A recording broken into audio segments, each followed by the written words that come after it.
अस्सलाम वालेकुम नाज़रीन, लाहौर 42 से मैं हूँ आपकी होस्ट फराह इकबाल।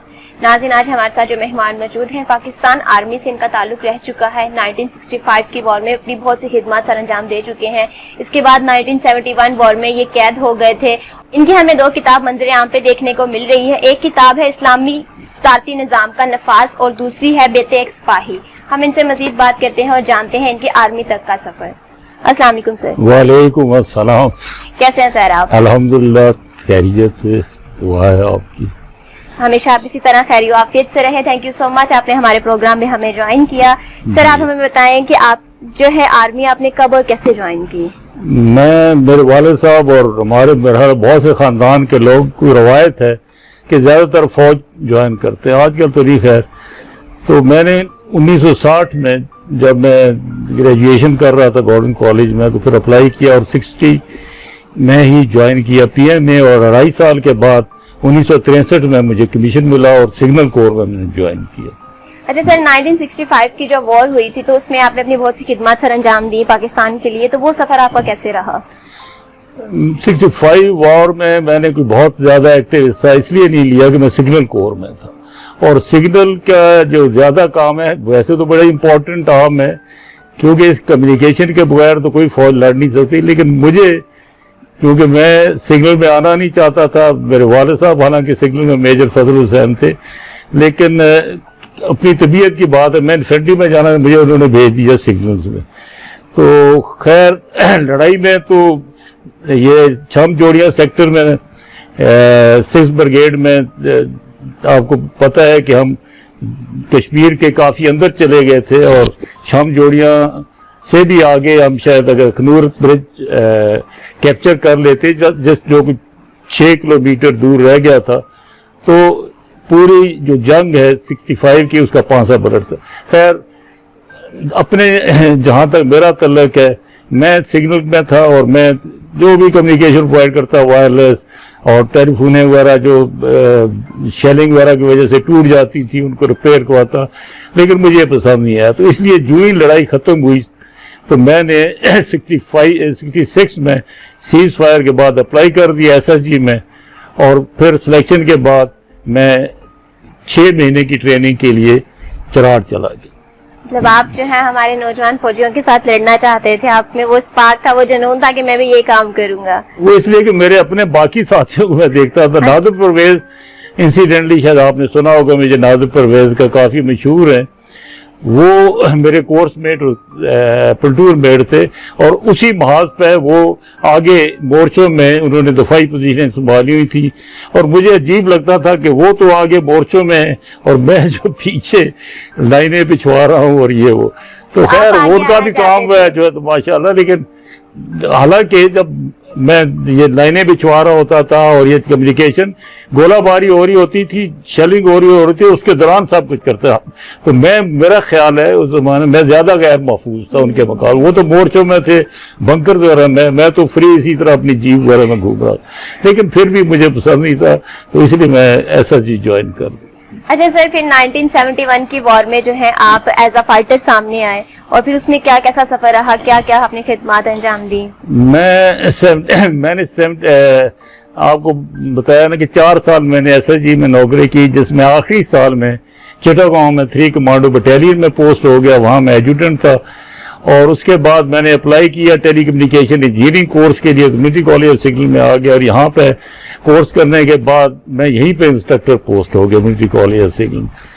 लेकिन 3 महीने के बाद लड़ाई शुरू होगी, तो मुझे उन्होंने दोबारा पोस्ट कर दिया ईस्ट पाकिस्तान में। हम 5-6 जो पुराने SSG के अफसर थे उनको वहां भेजा, और वहां जाके हमें पता लगा कि मैं मेरा इधर 29 नवंबर को 71 को हमें पोस्टिंग ऑर्डर मिला, और फिर मैं उसी दूसरे दिन कराची चला गया, और आखिरी फ्लाइट 2 दिसंबर की जो थी उसमें हम 5-6 अफसर SSG के पुराने और बहुत से सिपाही और बाकी फौजी जो थे वो गए। और वहां जब मैं गया तो पता लगा जी कि आपको या बाकी जो हमारे SSG के पुराने अफसर हैं उनको तो 3 महीने के लिए बुलाया है कि आप बंगालियों को गुरीला ट्रेनिंग दें। तो हम हैरान थे कि वहाँ तो लड़ाई शुरू हो चुकी है। तो वहाँ पूछा हमने, जब हेडक्वार्टर में जाके रिपोर्ट किया तो हमने कहा जी, तो उन्होंने कहा जी आपको तो इसलिए बुलाया है, तो अभी हमें समझ नहीं है कि आपको हम कहाँ भेजें। तो कुछ 2-3-4 दिन गुजरने के बाद उन्होंने मुझे 14 डे हेडक्वार्टर में पोस्ट कर दिया और उन्होंने मुझे आगे ब्राह्मणबाड़िया महाज पर भेज दिया। और महाज पर भी क्योंकि मैं अकेला था, और जो मैंने लिखा है ना किताब में, अपनी टाइटल दिया बेतेज सिपाही। बेतेज सिपाही तो किसी और वजह से लिखा है, क्योंकि जो कुछ मैंने लड़ाई के बाद कैद के दौरान किया और मैं जो कुछ स्ट्रगल करता रहा उसके हवाले से इसका नाम मैंने। लेकिन आप यकीन करेंगे कि लड़ाई के दौरान, लड़ाई जंग जारी थी, तो मेरे पास कोई हथियार नहीं था। तो उस हवाले से तो मैं वहाँ गया तो 6-7 दिसंबर को जो जीओसी थे अब्दुल मजीद, उसके हमारे 14 डिवीजन के, वो भी वहाँ पे थे। तो उन्होंने कहा यार यहाँ पे हमारी एक कमांडो प्लटून है और कुछ रजाकार हैं, स्पेशल किस्म के रजाकार ट्रेंड थे बंगाली, वो मेरे हवाले कर दिए। तो कुछ तकरीबन मेरे पास 50 बंदे आ गए और उनकी कमांड दे दी, और उसकी वजह से फिर मैंने एक्टिव ऑपरेशन में हिस्सा लेना शुरू किया। अच्छा सर, जब 1971 की वॉर में जब आप कैद हो गए थे, तो वहाँ पे किस तरह से जो है वो आपका सफर गुजरा, क्या मुश्किलात देखनी पड़ी, बहुत ही ज्यादा टफ टाइम जो आपको फेस करना पड़ा इस दौरान? ये बेसिकली कोई फख्र की बात नहीं है कि आप दुश्मन की कैद में चले जाएं और फिर आप 2 साल 2.5 साल उस हालत में गुजारें। तो जो ही सरेंडर का ऐलान हुआ, जीओसी अल्हम्दुलिल्लाह उनके साथ मेरा बड़ा अच्छा वो तल्लक हो गया। तो उन्होंने, रात को मैं गया था एक ऑपरेशन करने के लिए, 16 दिसंबर की रात को उन्होंने मुझे भेजा। तो गया तो वहाँ तो मोर्चे खाली थे। तो वापस आके सुबह बताया, मैंने कहा जी कि वहाँ तो कोई भी नहीं है, दुश्मन तो चला गया वहाँ से। तो उन्होंने कहा कादर बात यह है कि हमने सरेंडर कर दिया। दैट वाज शॉक, जो मैं आपको यकीन नहीं कर सकता कि बिल्कुल मैं वो क्या कहते हैं, बिल्कुल फ्लैबरगास्टेड में। और मैंने कहा जी हम तो यहाँ लड़ सकते थे, वी वर स्टिल इंटैक्ट, हमारे ऊपर कोई ऐसा दबाव भी नहीं था, ना हमने वो जो है अपनी पोजीशनें छोड़ी थी, हर जगह डिफेंस लगे हुए थे। तो मैंने कहा यहाँ तो लड़ सकते। उन्होंने कहा नहीं, ये ऊपर से हुक्म आया है और ये अच्छा सर, यहाँ पे एक सवाल करूंगा, हमारे नौजवान जो इतने पुरजोश थे कि हम लोग लड़ सकते थे, हम लोग विन कर सकते थे, तो सरेंडर करने की वजह क्या बनी? मतलब हाई कमांड्स की वजह से सरेंडर करना पड़ा, या आप ही को इनिशियली कोई ऐसी जो है वो हार्डिस फेस करनी पड़ी? मैं इसकी वजूहात तो बहुत सी हैं और मेरा यहाँ पर वक्त नहीं है, लेकिन I think by and large फौज तैयार थी लड़ने के लिए। फौज को जिस तरीके से लड़ाया गया वो नहायत भोंडा तरीका, बगैर प्लानिंग के। पहले तो उनको कहा गया कि जी आपने दुश्मन को या मुक्ति भागी को ईस्ट पाकिस्तान का 1 इंच भी नहीं देना, ताकि ये ना हो कि वो कुछ इलाका कब्जा करके वहां पे बांग्लादेश डिक्लेयर कर।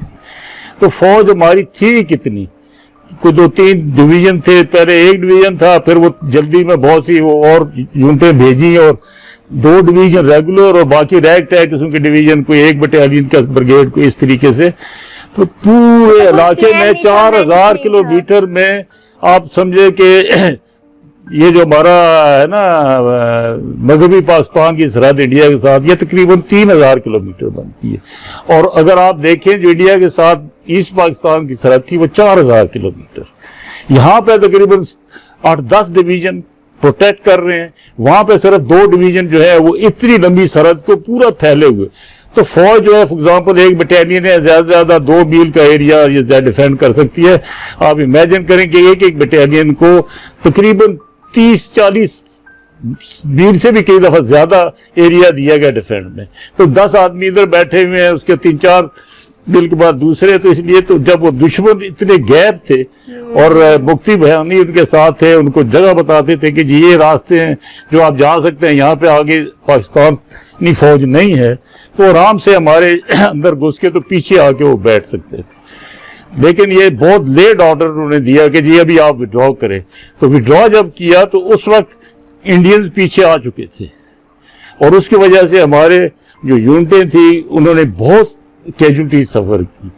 तो आपको पता है कि जब आप उसी सड़क पर जा रहे हैं और पीछे दुश्मन ने आपको वो अपनी फोर्सेस लगा के रोका हुआ है, तो उस वक्त तो फिर कैजुअल्टी और फिर लोग कई बिखर गए और बड़ी मुश्किल से तो फिर भागो भाग में कई लोगों ने कोशिश की ढाका पहुंचने की।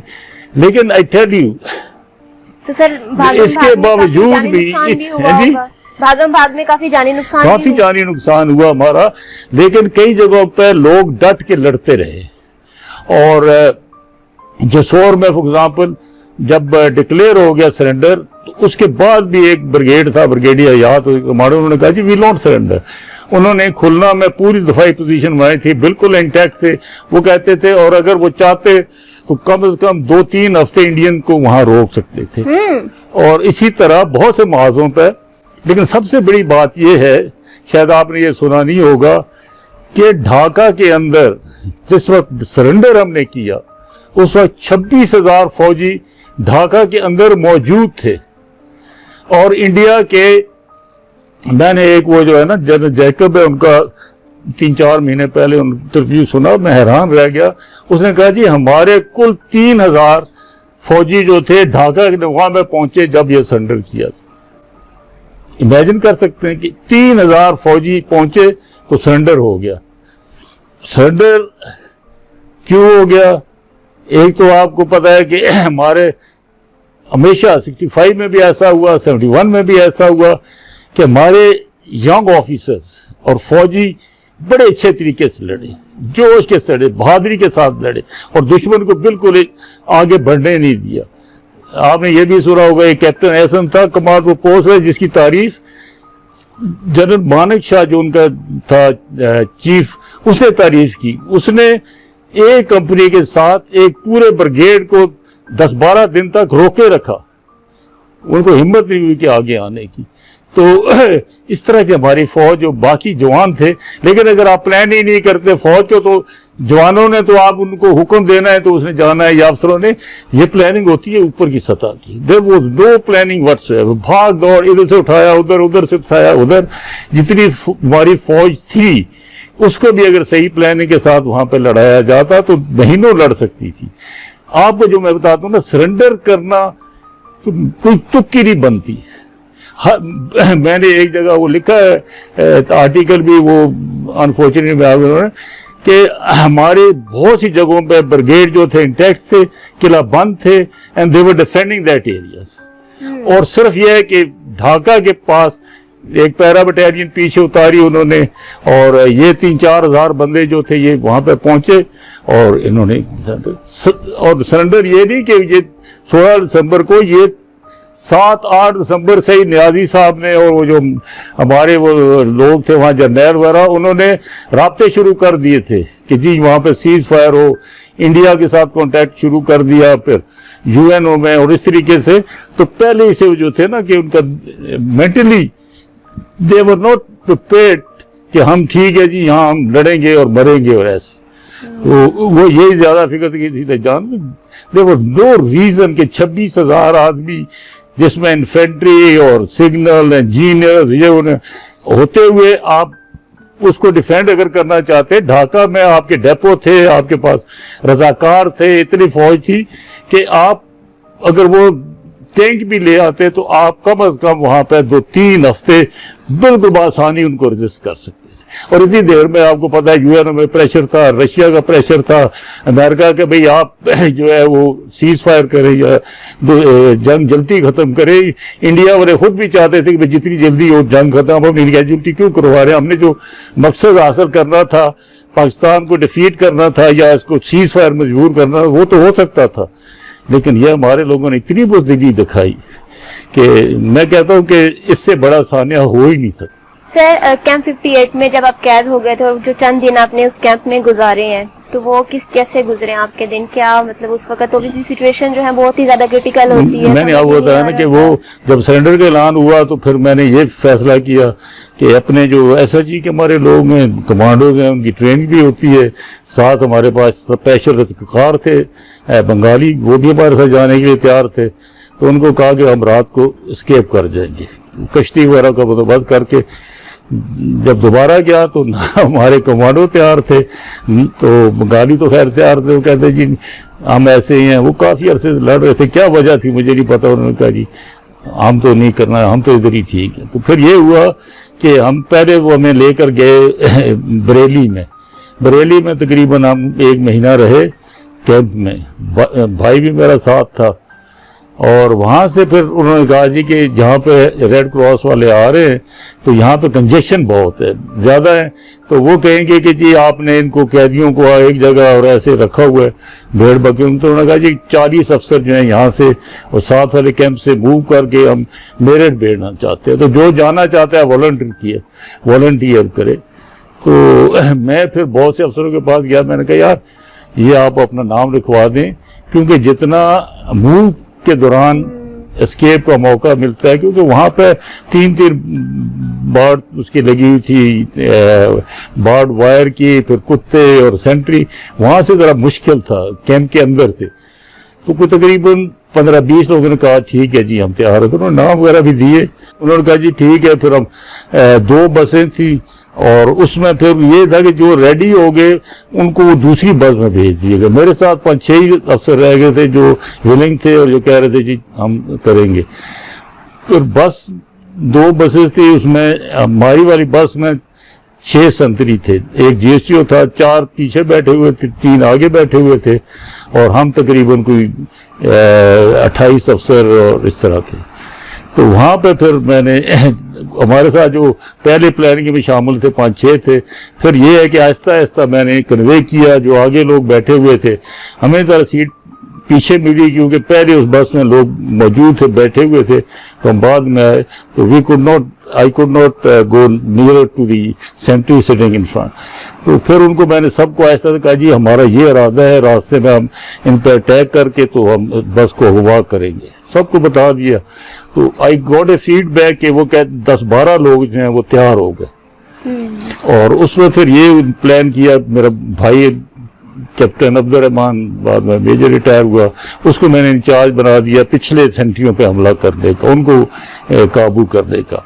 और मैं और 2 और अफसर जो थे उनको मैंने कमा दिया। एक अफसर तो बिल्कुल 3 सेंट्री आगे बैठे हुए थे, ड्राइवर था, उसकी पीछे वाली सीट पर 3 सेंट्री थे आम।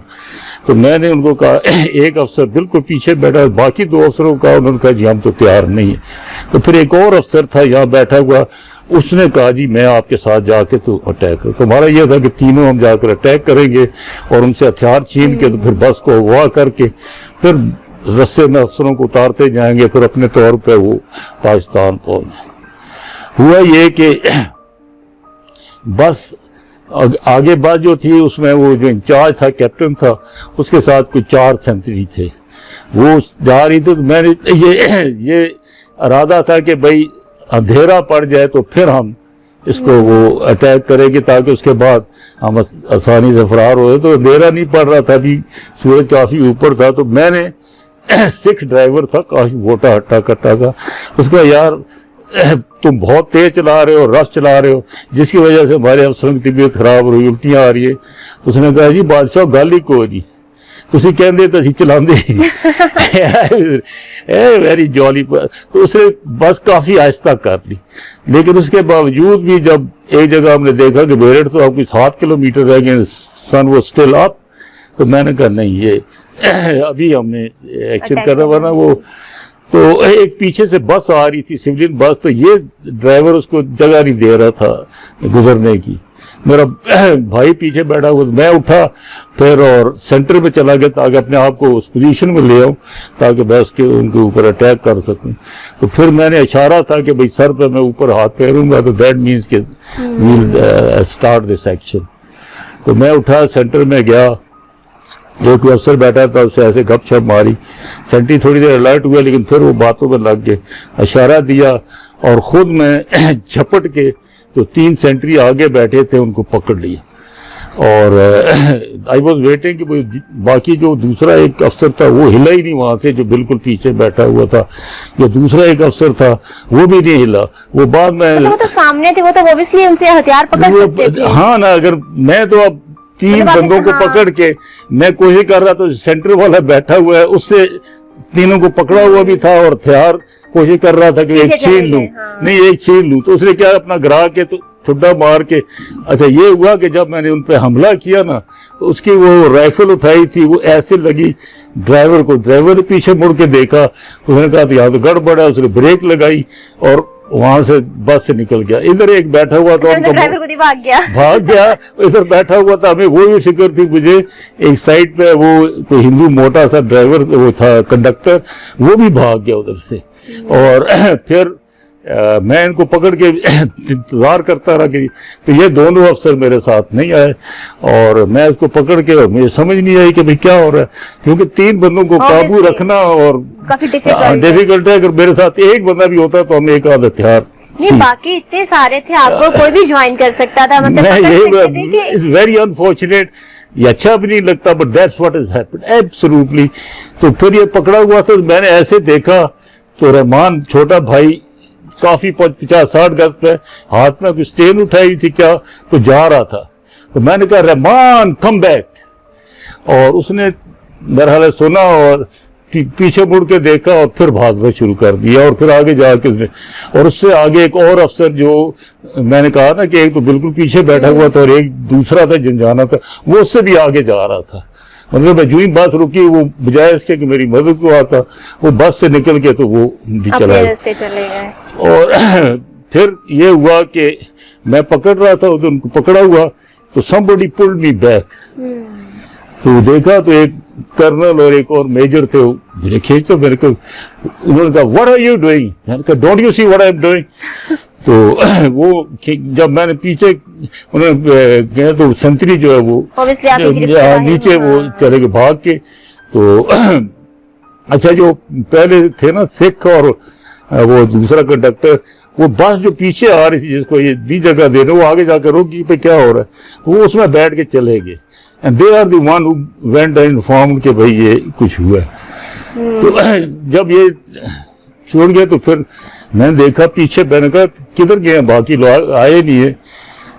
तो देखा तो बाकी सारे सहमे हुए और बैठे हुए, और पीछे काफी सीटें खाली, ना वो संतरी और जो अफसर मेरे साथ जाने थे वो भी वहां पे नहीं थे। तो मैं हैरान हुआ, मैंने कहा क्या हुआ। फिर मैंने कहा चलो फिर अब मैं भी भाग जाता हूँ, निकल जाता हूँ। जो ही मैं गया तो दरवाजे पर एक जेसीओ और ये एक नायक जो खड़े, खबरदार तुम निकले। और ये आप यकीन करेंगे, पता नहीं मेरे ज़हन में कैसे है, मैंने कहा वो जो भाग गए हैं मैं उनको वापस बुलाने जा रहा हूँ। और उसने क्योंकि सुना भी था, मैंने रहमान को आवाज़ दी थी वापस आ जा, तो उसने फिर 2 संतरी मेरे साथ कर दिए कि अच्छा ठीक है।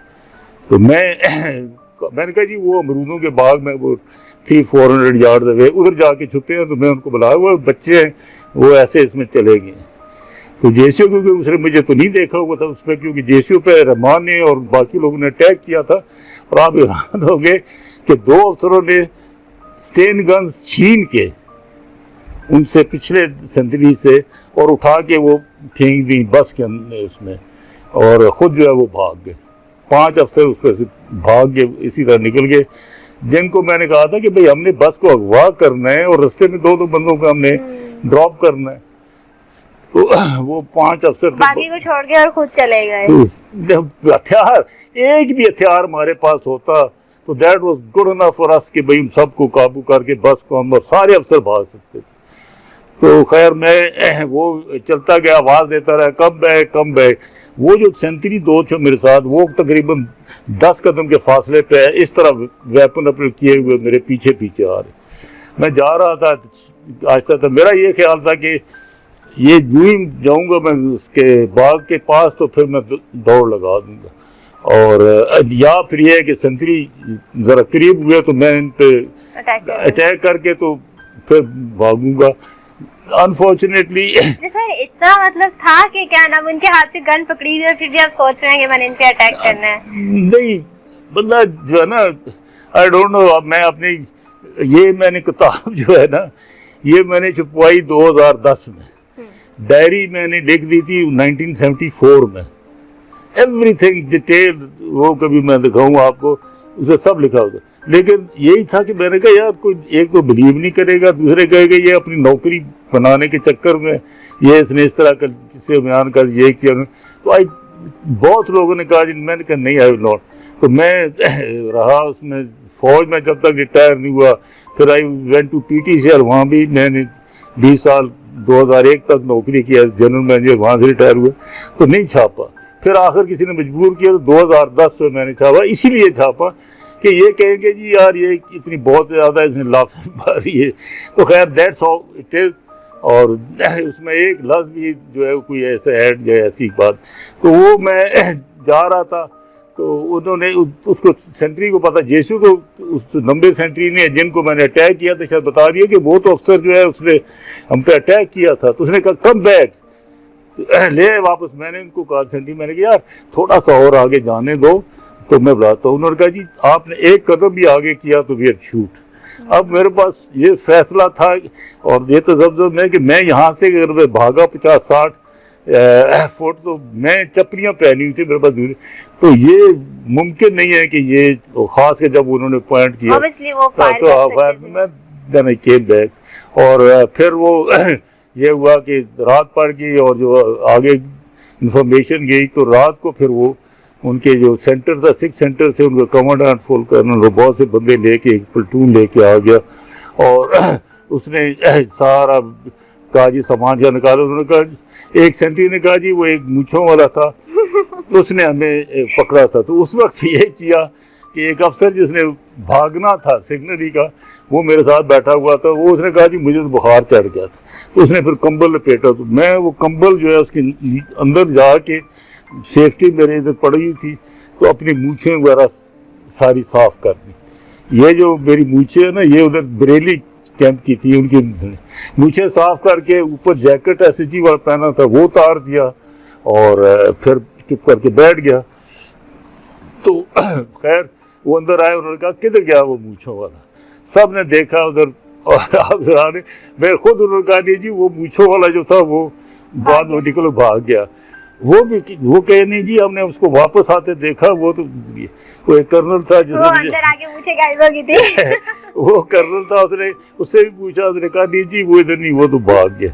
लेकिन तो फिर एक अफसर और था पीछे बैठा हुआ, दूसरे सेंट्री एक जो पीछे बैठा था उस पर कोई उनको शक पड़ गया। उन्होंने कहा जी इसने मुझ पर अटैक किया था। उसको जो बाहर लेके एक दो बट मारे, उन्हें कहा जी मैं आपको बताता हूँ वो मूंछों वाला कौन था। आप इमेजिन करें अपना अफसर जो है वो उनको कह रहा है कि जी वो आया, उन्होंने कहा जी ये बैठा हुआ है। पहले आपको पॉइंट कर दिया, वो पहले कर्नल को, कर्नल साहब आप बताएं ना कि कौन है वो। कर्नल कहा नहीं यार वो चला गया। नहीं तो उन्होंने कहा जी ये बैठा हुआ। फिर उन्होंने मुझे पकड़ा और बाहर ले गए। इमेजिन अभी भी मुझे वो कवर जो है मेरी सीट पे थी। मतलब ऑब्वियसली आप सबकी एक जैसी क्या नाम है कोऑर्डिनेशन ही नहीं थी, वो एक दूसरे की कोऑर्डिनेशन मैं आप करता ना आप इतबार आप किसी पर आई एम श्योर ये कि आप देखें आप इमेजिन नहीं कर सकते कि दुश्मनी निकाल रहे थे। नहीं आप ये इमेजिन करें कि आई वाज एक्सपेक्टिंग कि जब हम ये अटैक करेंगे तो सारे लोग इसमें करेंगे। अब बजाय इसके करने वो सब बैठे हुए हैं और नहीं और कुछ जो है वो इस तरह छोड़ के चले गए। और मेरा भाई का जो था वो बाद में पता लगा कि क्यों चला गया, वो JCO के साथ वो उलझ गया, उसका वेपन छेड़ना चाहता था और बस रुकी तो वो लड़ते लड़ते नीचे गिर गए। तो फिर वो JCO उसको कहता था, एक नायक था कि इसको शूट करो। तो फिर वो JCO का भी आगे कर दे, तो उस स्ट्रगल में उसको एक बैनट भी उसने मारा, वो जो दूसरा उसने फिर एक उसके साथ का कोर्स बैठता बैठे हुआ था बस में, उसको कहा यार मेरा तुम मेरी मदद क्यों नहीं आ रहे। तो ही केम डाउन और उसको छुड़ाया उनसे और वो फिर भागा और खुद वापस आके बैठ गया बस में। और नोबडी करना है, मुझे शर्म आती है ये कहते हुए कि क्यों नहीं ऐसा किया। कि तो क्या ये प्रॉपर ट्रेंड नहीं थे, इन्होंने मतलब कोर्सेज वगैरह नहीं किए हुए थे कि आप किस तरह सेल्फ डिफेंस कर सकते हैं? बेसिकली पता नहीं SHG वालों को है कोई दिमाग शायद थोड़ा सा और तरफ है क्योंकि उनकी ट्रेनिंग जरा मुख्तलिफ। लेकिन एवनी बड़ी वो अगर सिविलियन भी कोई बैठा होता ना, अगर ये ऐसे अपॉर्चुनिटी मिलती तो शायद वो भी ऑब्वियसली वो आपको साथ देता। और आप जैसे बता रहे हैं कि आप सारी बस से 6 बंदे थे जिनको कवर करना था आप सबने, और वो आराम से हो सकते थे आप लोगों से। 7 सेंट्री थे और जब 3 को मैंने पकड़ा हुआ और 9 बंदे थे जिन्होंने पीछे अटैक करना था। 9 पीपल जिन्होंने 5-6 ने अटैक किया। अच्छा सर, अगर कभी की जिंदगी में मौका मिले, अगर वो बंदे आपको सामने नजर आए, आप मुझे पूछेंगे नहीं कि वहाँ तुम लोगों ने किया क्या? वो एक है ब्रिगेडियर है, मेरा दोस्त भी है, वासु भी है, वो बाद में मेरे, वो सारे कहते हैं जी हम बड़े शर्मिंदा। इसमें एक है मेजर मकबूल, नहीं, तो अब बाद में शर्मिंदगी वाली क्या बात? उसने भी किस्सा उसका लिखा कि भाई हम जो वहां से तय करके भागे ना, उनमें से एक का किस्सा इसमें है कि जी हम क्यों वो निकल गए हो। और बस एक ये बात है कि ये जो 5 थे, 2 जो है रहमान और वो अरशाद जो मेरे साथ जाना था, वो तो एक साइड पे गए, ये किसी दूसरी साइड पे निकल गए और ये बैठे हुए उधर की जीटी रोड पे चले गए। वो एक अफसर था, वो चल नहीं सकता था, वो कहता था मैं जो छोड़ रहा हूँ ये वो, तो उसको घसीट, तो ये इन्होंने कहा चलो कोई हम ट्रांसपोर्ट लेते हैं। तो ये जीटी रोड पे पहुंचे, वहाँ बैठ गए। एक ट्रक आया तो उन्होंने कहा जी कि हम दिल्ली जाना चाहते हैं तो बैठा लो। तो उन्होंने बैठा लिया, 10 रुपए दिए क्या। तो आगे जाके जब उनको पता इतला हुई तो उन्होंने बैरियर मतलब वो लगाए थे, चेक पोस्ट खड़े थे पुलिस वाले के भाई भागे हैं इतने फौजी अफसरों ने। और वहाँ पे ट्रक वाले ने वो जो एक पोस्ट थी वहाँ शायद चुंगी वाला, उसने कहा जी चुंगी से पहले मैं आपको उतार दूंगी यहाँ, फिर क्योंकि सवारियों को इजाज़त नहीं देने, तो वो उतर गए और फिर पैदल जा रहे। तो आगे वो पुलिस वाले खड़े थे, उन्होंने पकड़ लिया कि वो वहाँ से पकड़े गए, फिर वो दूसरे दिन ही वहाँ पे आ गए वापस के अंदर। ये 2 जो थे अफसर, इनका अपना बड़ा अच्छा किस्सा है। ये रहमान तो आप उधर है कैलिफोर्निया में सेटल हो गया बेटे वगैरह, लेकिन क्वाइट इंटरेस्टिंग इसमें लिखा हुआ है किस्सा। हर पर्सन की अलग अलग से कहानी जो है वो आपकी इस बेहतर सिपाही जो बुक है। फिर उसके बाद मैं वैसे बाज नहीं आया स्केप के, क्योंकि फिर हम इसके बाद उन्होंने मुझे जहाँ से शिफ्ट इधर उन्होंने जो है मुझे कैद में उसमें 15 दिन डाल दिया, जख्मी हालत में उधर अलग बंद कर दिए 4-5 के साथ। फिर दोबारा उन्होंने कहा जी, एक दिन आया जब मैं बिस्तर पे बाकियों को वो बाहर निकालते थे गिनती के लिए, मुझे नहीं, वहाँ अंदर आ जाते थे। तो एक दिन बल्कि वो जो मैं बंद था बाकी अफसरों के साथ, तो एक दिन आए जी हम आपके तो यूनिफॉर्म पे क्रॉस लगाएंगे। क्यों? कि आइडेंटिफाई करने के लिए कि भाई प्रिजनर तो वर्दी वगैरह पे। और उन्होंने कहा जी आपके पेंट के बिल्कुल पीछे लगाएंगे। मैंने कहा नथिंग डूइंग, सवाल ही पैदा नहीं होता। उन्होंने जबरदस्ती, मैंने कहा ओवर माई डेड बॉडी। तो कहते नहीं जी बाकी सबने लगवा लिए तो आपने, मैंने कहा आई डोंट नो केयर कि उन्होंने लगवाए नहीं। तो हमारे जो बंद थे अफसर, ये जो 5 पकड़े गए और मैं ये इधर थे, उन्होंने भी कहा जी, 2 ने कहा जी जब मेजर कादर लगाएगा तो हम लगाएंगे। बट जब मैं बाहर आया तो फिर उन्होंने कहा जी आपने क्यों नहीं लगवाया ये। मैंने कहा बिल्कुल सवाल ही पैदा नहीं होता। मुझे फिर वो ले गए क्या कमांडर के पास। सर इतनी काइंडनेस थी उनकी कि वो आपकी बात मान जाते थे? नहीं, बात नहीं मानते थे उन्होंने, क्योंकि मेरी हालत ऐसी थी ना, मैं चला भी नहीं जाता था। मैं काफी थोड़ा सा चलता था गिर जाए, क्योंकि आपको मैंने बताया वो जो प्लेटून आई ना, उन्होंने पूरी एक प्लेटून ने मुझे बट राइफल और एक बाजू की हड्डी भी तोड़ दी, तो काफी हद तक मारा। तो वो मुझे आप इमेजिन करें, मुझे ले गए उधर, बड़ी मजदूर पहुंचा। कैंप कमांडेंट था मेजर, बूढ़ा सा शायद रिकॉर्ड था। तो उसने कहा जी ये क्रॉस लगवाओगे? मैंने कहा नहीं। तो उसकी उन्होंने कहा जी मैं मजबूर हूँ, तुम्हारी हालत ऐसी नहीं है। और 14 दिन के मुझे एक छोटे से कोई 8 बाई 8 कमरे में स्टोर में उन्होंने बंद कर दिया, ना रोशनदान ना कुछ खिड़की। तो कहता है कि मैं दिल नहीं करता, लेकिन रूल्स हमारे ऐसे, वो ऐसे लगता है very fatherly type and all that. Hindu होते हुए भी उसकी आंखों में आंसू थे। फिर वो मैं वहाँ से आगरा गया, आगरा से फिर हमें रांची वहाँ से पोस्ट किया। वो तो बड़ा एक है रांची में, रास्ते में एक कर्नल सुल्तान बहुत मशहूर है, ब्रिगेडियर सुल्तान, उनका एसजेड बार और उन्होंने मुझे एक पतरी दी उसकी लोहा काटने की। तो रास्ते में फिर उसमें हमने लोहा जो है उसका खिड़की थी उसका ट्रेन के डब्बे की सुलाख काटी कि 4-5 घंटे लगा के। उसमें ये हुआ कि मैं जब निकलने लगा तो मैं बजाय पाँव पहले करने के सर आगे किया, ट्रेन थोड़ी स्लो हुई तो फंस गया। तो फिर मैंने कहा अब दोबारा, तो उस वक्त ट्रेन काफ़ी तेज़ हो गई थी, फास्ट हो गई, तो फिर एक और अफसर था, उसने अपनी वो हथकड़ी वगैरह काट ली थी।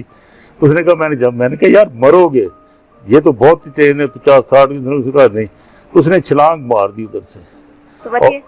हाँ, कर्नल शुजात लतीफ़, उसकी भी कहानी, उसने भी किताब अपनी लिखी है।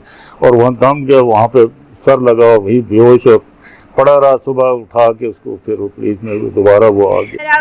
सॉरी टू कट यू, बहुत ही इंटरेस्टिंग कहानी है और लोग ऑब्वियसली आपकी बुक जो है वो पढ़ चुके हैं, जो नहीं पढ़ चुके उन्हें मैं वकी जो है ना सजेस्ट करूंगी वो आपकी बेताक सिपाही जो है वो पढ़े और आपकी जितनी भी स्टोरीज हैं वो सब करें। प्रोग्राम को हम लोग वाइंड अप टच देंगे, आपकी बुक के बारे में थोड़ा सा जानेंगे, जितनी भी स्टोरीज आपने ऑब्वियसली कैद में था, जो भी था वो बाद में एक वो इंटरेस्टिंग है उसमें जो आपने हमने टनल वगैरह खो दी। और अच्छा, एक मोस्ट इम्पोर्टेंट सवाल सर आपसे मैं करूंगी कि आपकी जो बुक है, इन्होंने जो है जनरल हमीद गुल साहब ने फरमाया कि जो आपने इसमें बुक में लिखा है कर्नल सिपाही का जो जिक्र किया हुआ है, अगर मैं भी एज अ सिपाही सेम एज इट इज एतराफ करता हूँ मैं भी ऐसे ही काम कर सकता। तो उन्होंने इतना बड़ा जो ऑब्वियसली उनके अल्फाज गोल्डन अल्फाज हैं आपके लिए एज अ अवार्ड, तो कैसा फील करते हैं आप ये, मतलब एक जर्नल और वो आपको इस तरह से कह रहे हैं और ऑब्वियसली बहुत ज्यादा अप्रिशिएटिंग वाली बात है। Great man, I did not expect इस तरह के वो रिमार्क्स वगैरह। मैंने मुसव्वदा लिखा तो किसी को मैंने दिखाया तो वो बगैर मेरे पूछे वो जनरल हमीद गुल, इससे कोई पता वाकई है, तो वो उनके पास ले गया, उन्होंने पढ़ा,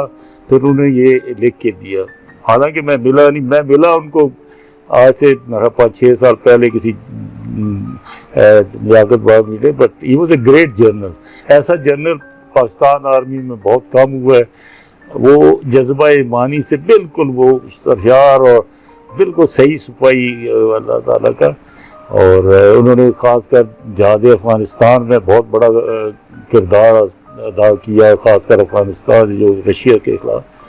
तो लिखा है उनके वेरी काइंड ऑफ हिम। और हालांकि उन्होंने ये लिखा है कि जी इन्होंने एस्केप किया, एस्केप तो मैंने नहीं किया, मतलब वो अल्लाह ताला ने मुझे कोई रखना तो नहीं, लेकिन जब बाकी करना चाह रहे थे वापस आ जाते थे आपको ज्वाइन करने। नहीं वो बात है, लेकिन आई टेल यू फ्रैंकली ये है तो जिल्लत का होता है, लेकिन मैंने अपने आप को ये बिल्कुल ऐसा कि मैंने स्ट्रगल नहीं छोड़नी और अपने आप को मनवाना है और इंडियंस को साबित करना है कि हमारे जो सिपाही हैं वो जो सरेंडर हुआ है वो इसलिए नहीं हुआ कि हमें कोई बुज़दिली थी या हम किसी तरह से उनसे कम थे, बल्कि मैं हैरान हूँ रांची में हम जब थे तो उनके जो सिपाही वगैरह आते थे कभी इधर बड़े, तो ऐसा लगता था कि 3-4 को तो बंदा ऐसे ही वो इतने ऐसे मतलब है कि मतलब आपका जुनून इतना ज्यादा था कि आप कहते थे कि आप उन्हें बहुत इजीली जो है नहीं वो बस हमसे देखिए ना, कोई लड़ाई जो है सोल्जर तो आप उनको बैठा दें या भाग जाएगा या करेगा जो भी ना, it is the planning which matters. 65 में भी ऐसा हुआ, 71 में भी हुआ, 65 में जो हमारे जर्नैल थे, जर्नैल जो है अंग्रेजों के ज़माने में वो बनते थे, कोई 60-60 सफेद बाल हो जाते थे। पाकिस्तान बना तो यहाँ पे जनरल ऑफिसर बहुत कम थे, 1-2 ही होंगे जर्नैल वगैरह, ज़्यादातर वो लेफ्टिनेंट कर्नल ये, तो इनको सडन प्रमोशन मिली और ये मेजर जनरल कमांडर है ना, इनको जो उस स्ट्रेटेजिक लेवल की प्लानिंग थी और इसकी ना महारत थी, तजर्बा था, ना कोई सोच थी। और 65 में भी आप समझते हैं कि जी हमने बड़ा कारनामा और ये वो गीत ना, वो भाग दौड़, इधर से फोर्सेस था, इधर से डिवीजन जा रहा है, उधर डिवीजन, और शायद मैंने लिखा भी है इधर कि आप इमेजिन करें कि आप कश्मीर में अटैक कर रहे हैं, छम जोड़िया में आप अंदर घुस गए हैं वहाँ, और आपकी जो यूनिटें हैं वो पीटी कर रही हैं लाहौर में, मतलब वी वर नॉट प्रिपेयर्ड। हमारे दिमाग में ये था कि ये नहीं, वो क्योंकि डिस्प्यूटेड टेरिटरी है वहाँ पे हम अटैक करेंगे तो इंडिया में अटैक नहीं करेगा, और हमारी इंटेलिजेंस का इतना बड़ा फेलियर कि वो सारी मास करनी उन्होंने बॉर्डर पे, और बल्कि वाघा बॉर्डर के अंदर तक आ गए, तो हमारी यूनिटें वहाँ पीटी कर रही थी लाहौर के अंदर, ये सुना है आपने? और बिल्कुल कोई planning, lack of planning and all that, ये दैट वाज अनफॉर्चुनेट। और अब I don't know what is going to happen future war में। अब हमने हमारा बारे में आपसे जरूर एक सवाल करेंगे, अपनी मिलिट्री से रिलेटेड, वॉर से रिलेटेड, कि हमारे जो हैं वो हाई कमांड्स किस तरह से होने चाहिए, हमारे जो सीनियर्स हैं उनकी क्या प्लानिंग्स होनी चाहिए, क्योंकि आपने ऑब्वियसली बहुत ज्यादा फेलियर प्लानिंग को फेस किया है। उससे पहले एक सवाल आपसे करूंगी कि आपको मिलिट्री और सिविल की तरफ से कौन कौन से एजाजात से नवाजा गया है? मुझे तारा जुर्रत का अवार्ड जो है वो जो मैंने एक्शन किए वहाँ पे, मैं आपको बताया ना कि 6 या 7 दिसंबर को मुझे इन्होंने एक SSG की प्लेटून दे दी और कुछ वो दूसरे थे स्पेशल रज़ाकार, बेसिकली जमात इस्लामी के अल बदर अल शम्स वगैरह के होंगे। तो फिर मैंने कुछ एक्शन किए बिहाइंड द एनिमी लाइन जाकर। हालांकि SSG वालों का काम नहीं होता पेट्रोलिंग वगैरह का, लेकिन वो ज़्यादातर अब मैं फिर कहता हूँ कि जिन्हीं बाकी ज़्यादा लोग इतने नहीं थे कि भाई उस वक्त, मैं तो बाद में गया शायद ज़्यादा फ्रेश था, वो थके वर्षे से लड़ाई वगैरह लड़ रहे थे तो काफ़ी। फिर जो मुझे ये सारा जुर्रत दिया गया, ये इंजीनियर को सौंपा गया था रोल के बराब ब्रिज मतलब मील लंबा है, ईस्ट पाकिस्तान का second biggest bridge, longest bridge. तो ये जब हमारी फोर्सेस, जो हमारा ब्रिगेड था, लड़ाई लड़ते लड़ते वो वापस आ रहा था बराब क्रॉसिंग ब्राम, ये क्या कहते हैं मैगना दरिया है काफ़ी, तो उन्होंने कहा कि जी ये ब्रिज जो है आपने डिमोलिश कर दिया। इंजीनियर वाले जो एनिमी आया और जब अटैक, तो वो चार्जेस वाला छोड़ के दूसरे किनारे पर तो इधर आ गए वापस। और जनरल ने कहा कि कादर तो आप जाएँ वहाँ पर, वो चार्जेस लगा है तो आपने सिर्फ ब्लॉक करना। तो मैं 3-4 आदमी ज़्यादा लेकर नहीं गया वहाँ पे। वहाँ देखा तो सारी हमारी फौज यहाँ आ चुकी थी, दुश्मन बिल्कुल 500-600 गज के फासले पे, और 3-4 तो ना चार्जेस लगाए वो फेंक के तो वो चले गए। फिर वो मैंने 3-4 बंदों के साथ मिल के चार्जेस वगैरह लगाए और ब्रिज को ब्लॉक किया और वापस आ गए। ओके सर, आपने एक बुक लिखी है सदारती निज़ाम के बारे में। क्या आपको लगता है कि पाकिस्तान में सदारती निज़ाम होना चाहिए, या जो निज़ाम चल रहा है आप सेटिस्फाइड हैं? पाकिस्तान जब बना था उससे पहले एक नारा लगा था कि पाकिस्तान का मतलब क्या, ला इलाहा इल्लल्लाह। उसका मतलब क्या बनता है? हमने एक कमिटमेंट दी थी अल्लाह ताला को कि हमें एक खित्ता ज़मीन दें, तो उसमें हम अल्लाह ताला का निज़ाम या इस्लाम का नफाज करेंगे और हाकिमियत जो है सिर्फ अल्लाह ताला की होगी।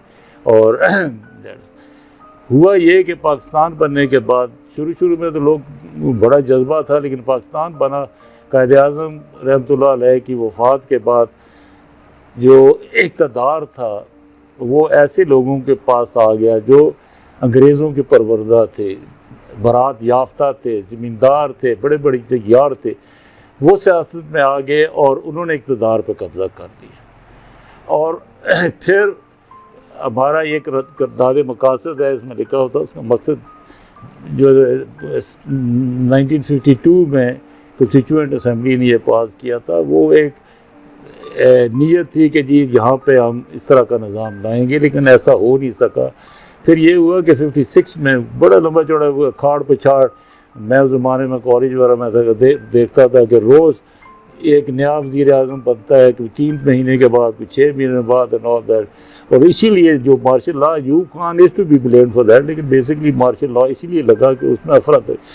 मसला ये था कि हमने 56 में बजाय एक ऐसा निज़ाम लाने के जो मुख्तलिफ़ कौमियतों को, मुख्तलिफ़ सूबों को इकट्ठा करे, मुख्तलिफ़ ग्रोहों को, फ़िरक़ों को इकट्ठा करे, ये एक ऐसा निज़ाम लाया गया जो मज़ीद आपस में तफरीक का सबब बना। आपका बहुत सी पहले आपके तो ये थे कि 5 सूबे थे, उसमें ज़बान मुख्तलिफ, उनके कल्चर मुख्तलिफ, उनमें चीज़ कोई बहुत कम चीज़ें थी जो काम, सिवाय मज़हब के और कोई चीज़ काम नहीं थी। तो फिर ये हुआ कि महाजर आए, महाजरों को जब पता लगा कि यहाँ पे तो हमें कोई जो है वो इज़्ज़त वक़ार नहीं दिया जाता जिसके लिए हमने कुर्बानियाँ दी, हिजरत करके आए, तो उन्होंने भी एक और कौम बनाया, तो 6 कौमें बन गई पाकिस्तान। तो इन 6 कौमों को मुत्तहिद करने का जो तरीका था, कोई ऐसा निज़ाम लाया जाता जो एक वादत उनकी जो है उस वक्त बनता, लेकिन ऐसा नहीं हुआ। 56 में हमने जो एक कॉन्स्टिट्यूशन बनाई वो पार्लिमानी निज़ाम था। वो पार्लिमानी निज़ाम ये है कि उसमें आपको इजाज़त होती है जितनी मर्जी पार्टियाँ बनाएं मुख्तलिफ, और जब पार्टियाँ बनेंगी, सियासी पार्टियाँ बनेंगी, तो उसमें लामहला वो डिवीज़न्स होंगी, आपस में मुखासमत होगी। एक पार्टी जो है वो इक़्तिदार में आने के लिए दूसरी पार्टी के साथ मुखालफत या उस तरह मुखासमत का वो मैच रही है। तो इसके अलावा फिर मज़हब के जो मजहबी जमातें थीं उनमें भी आपस में कोई जमात इस्लामी बन गई, कोई ये भी सियासत में कूद पड़ी और इन्होंने भी इक़्तिदार के असूल के लिए उस तरह का रोल अदा करना चाहिए जो एक मुसलमान को नहीं ये सूट करता कि वापस में। तो ये हुआ कि ये सारे लोग जो है हमारा कौम जो है वो बिखर गई, बट गई। और उसका फ़ायदा किनको हुआ? वो जो जिन्होंने इक़्तिदार पे शुरू में कब्ज़ा किया था, अभी तक हम पे मुसल्लत चल रहे हैं। और हमने एक आज़ादी नहीं हासिल की अभी तक, हमने अंग्रेज़ों से एक खित्ता ज़मीन छीना और उसके बाद अंग्रेज़ों ने हमें अपने ग़ुलामों के हवाले कर दिया जो उनके परवरदा थे। आप इमेजिन करें कि यहाँ से पंजाब से इन सरदारों ने अपने जो है मुसल्लह दस्ते भेजे थे 1857 की लड़ाई में दिल्ली में, ताकि अंग्रेज़ों की मदद के लिए, और इन्होंने हमारे मुसलमानों को आज़ादी को जो है वो तहरीक को जो है वो दबा दिया था। तो ये वो लोग थे जो अभी तक हम पर मुसल्लत आ रहे और हमें आपस में लड़ा के और ख़ुद जो हैं वो इक़्तिदार पे कब्ज़ा किए हुए। उनको एक पार्टी आती है, दूसरी आती है। तो ये सारी वजह जो है बेसिकली जो मैंने ये लिखा है वो पार्लिमानी नफाज की वजह से है, पार्लिमानी सिस्टम की वजह से। और इसीलिए मैंने कहा कि यहाँ पे पार्लिमानी, क्योंकि लोग थोड़ा सा दिखते हैं कि जी 2 दफ़ा इस मुल्क में सदारती निज़ाम आ चुका है, एक अयूब के दौर में और उसके बाद ज़ियाउल हक़ में, और नाकाम हुआ है। वो सदारती निज़ाम किसी तौर पे इस्लामी निज़ाम नहीं था। इस्लामी निज़ाम में आपका जो होता है कि एक बंदे को पूरी कौम जो है मिल के एक ऐसे बंदे को इलेक्ट करती है जो बिल्कुल हर तरह से आपके वो उस पर इस्लाम के जो एक मयार है उस पर पूरा करता हो, हर चीज़ का, नमाज रोज़े का, जो आपने अपने कॉन्स्टिट्यूशन में आर्टिकल 61, 62 जो है लिखा हुआ है उसके मुताबिक अगर आपका सदर हो तो फिर सदर के इलेक्ट करने के बाद कोई ज़रूरत नहीं रहती कि आप पार्टियां हों और फिर पार्टी की सियासत हो और फिर ये अफरा तफरी हो और आपस में मुखासमा, फिर कौम जो है वो मुतहद हो जाएगी। और इसके ना होने की वजह से आपको पता है कि ईस्ट पाकिस्तान हमसे अलग हो गया। बाकी भी सूबों में आज तक जो अलहदगी पसंद तहरीकें चल रही हैं, सिंधु देश है, उधर बलूच वाले में है, इधर PDM या पता नहीं क्या क्या वो जो बातें हैं। इसी तरह क्यों, इस वजह यही है कि आपको ये जो पार्लिमानी निज़ाम है इसने खुली छुट्टी दे रही। कि आप इमेजिन करेंगे कि हमारे पास इस वक्त आप जाके चेक भी करें 260 रजिस्टर्ड पार्टियाँ, 260 रजिस्टर्ड पार्टियाँ। आप बताएं कि कौन सा वो निज़ाम लाएंगे। और ये जो रुमा हैं जैसे फजल-उर-रहमान ग्रुप एंड ऑल दैट, ये कौन सा इस्लाम नाफिज करेंगे? ये तो कोई पार्टी, कभी वो पीपल पार्टी के साथ मिल के हुकूमत शुरू कर देते हैं, कभी दूसरे, इसी तरह बाकी Jamaat Islami and all that. तो इसलिए ये जो हमारा सिर्फ ग़ुलामी से छुटकारा, इन पार्टियों की ग़ुलामी से, इनके लीडरों के, आपको पता है कि साबित शुदा लूट का सूट इनकी, जरदारी के लूट का सूट, नवाज शरीफ की और बाकी जितने भी सियासी गुजरे हमारे, वो लूटते रहे हैं और गरीबों को क्या दिया। इनके देखे सरे माल और पता क्या बना, और थर में लोग भूख से मर रहे हैं, उनको वो कुत्ते काटने के इंजेक्शन नहीं है। मतलब हमारा गरीबों को बेवकूफ़ बना दिया गया है, उनको वो इस तरह गुलाम बना दिया गया है कि वो मरने मारने पे तुल जाते हैं अपने लीडरों के लिए। आज भी वो जो है वो कहते हैं नवाज शरीफ ने जी कुछ भी नहीं किया, उसको ऐसे ज़बरदस्ती कर दिया। तो इसलिए जब सदारती निज़ाम होगा तो फिर कोई पार्टियां नहीं होंगी, एक बंदा इलेक्ट हो जाएगा और 5 साल के लिए, और फिर ये नहीं होगा कि जो भी इलेक्ट हो गया उसको मिनिस्टर, वो कहेगा जी मिनिस्टर। वो किसी ज़माने में मुझे याद है, और that's a fact, it's not के जोक, कि एक मिनिस्टर था किसी कैबिनेट में सेंटर में, तो उसको एक लेटर दिया गया किसी सेक्रेटरी ने, उसने कहा उसने क्या करना है? उसने कहा जी सीन लिख दें इसके ऊपर। तो उसने उर्दू का सीन उस पर लिख दिया। It's a fact. तो इस तरह वो मतलब ये है कि हुकूमत में आप सबसे काबिल लोग, जो एक्सपीरियंस लोग हैं, वो नहीं ला सकते। वो आपके मुल्क में लाखों के हिसाब से काबिल लोग हैं, लेकिन हुकूमत के चलाने के लिए आप सिर्फ इलेक्टेड लोगों को लाएंगे।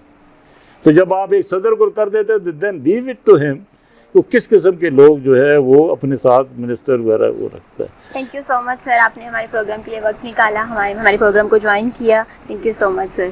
Thank you very much. जी नाज़रीन, ये था हमारा आज का प्रोग्राम। मुझे दीजिए इजाज़त, फिर मिलेंगे अल्लाह के बाद।